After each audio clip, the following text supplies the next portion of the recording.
Yon, isang bagong linggo na naman. At syempre, bago magsimula ang buong linggo, kailangan healthy ka. Paano ba maging healthy? So, syempre, dito lang yan sa Sinner Greens. Tong Sinner Greens, hindi lang to basta barley kasi meron tong 11 kinds na klase ng mga greens na talagang tumutulong para hindi ka magkasakit at maging healthy ka. Syempre, lalo na ako na lagi akong on the go, laging ang dami kong ginagawa.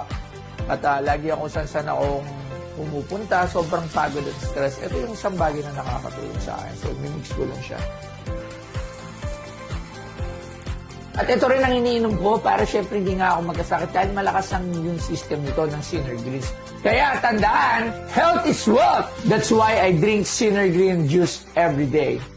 Live long, abundantly. Sinner Green. Inom na tayo. Sarap. Start the moment. Gang, gang.